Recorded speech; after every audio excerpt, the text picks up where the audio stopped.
coming to you today because I want to talk about a very heroic person, someone whose name was Kobe Bryant. You probably have heard of him.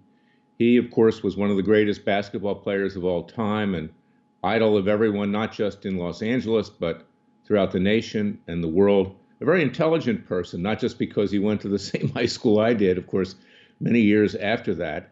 He spoke Italian, he was articulate. He went through some trials and tribulations in his own right. He was falsely accused of raping a woman in Colorado. He was cleared. His career was potentially destroyed. He could have done life imprisonment in that state. But just last weekend, he died, sadly, in a helicopter crash with his young daughter and 7 other people. But I want to go back, and I hope you'll go to our website at freedomwatchusa.org. See a press release that I sent out yesterday, the day before, a tribute to Kobe Bryant, because he was a brave man. And I'm talking about what he did with regard to my now client, George Zimmerman. Of course, we have brought a case for George Zimmerman, and you can find it at larryclayman.com, because what was uncovered recently was that a false witness was presented to the Florida prosecutors. Of course, that's my home state, so I take a special interest in that. Initially, those prosecutors did not want to arrest or indict George Zimmerman. They knew that it was self-defense, but they were pushed into it by President Obama and others in this effort to divide the country among the races for political purposes. Very sad that race war, in effect, continues today. In fact, we're trying to alleviate that in this case with regard to George Zimmerman, because bringing about justice for false arrest, for malicious prosecution, for other causes of action, which we have pled in that complaint. And I want you to see it. It's very detailed, it's very exact, and it's accurate. Something needed to be done. You can't let this rest, because even after George Zimmerman was acquitted, someone tried to kill him. In fact, more than one person tried to kill him. He can't show his face in public.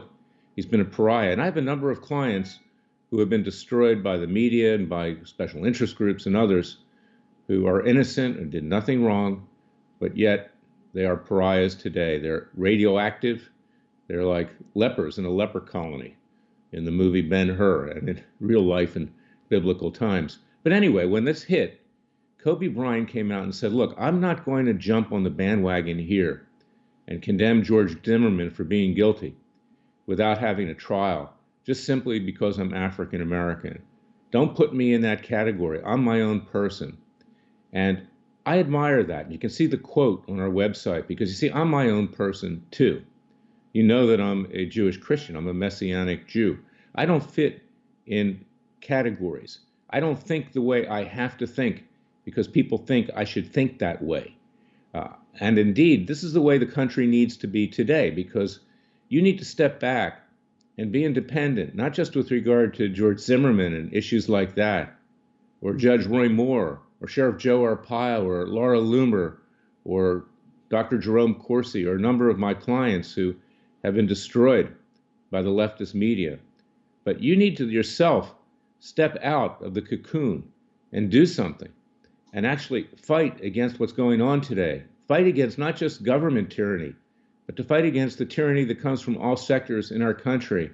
I'm writing a new book. It's copywritten. It's called It Takes a Revolution. It's a play on what Hillary Clinton wrote, allegedly, probably ghost wrote, which was It Takes a Village. I'm writing this myself based on my experience on the tyranny in the executive branch of government, in the legislative, and in the courts, and in the media, and among bar associations throughout this country that are trying to eliminate lawyers that stand up for conservative principles. But I don't need your support just for that. I need your support across the board. We have citizens' grand juries. We have hard-hitting cases at Freedom Watch. We need to not sit on the couch and watch Sean Hannity and watch other shows and just take it as enjoyment, as reality series, because the country is sinking faster and faster. And it was heroes like Kobe Bryant who stood up, an icon, not just in his profession.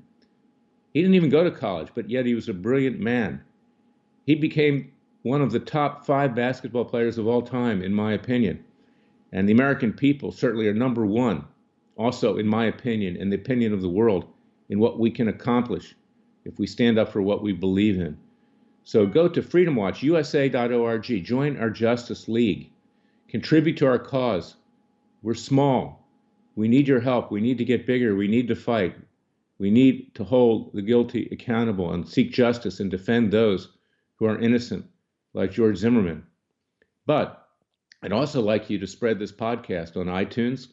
You can find it there. You can find it on Spotify and on Patreon. You can sign up and watch this because I'm going to be doing this every morning, just a very short podcast of the issue of the day. Call it the catch of the day.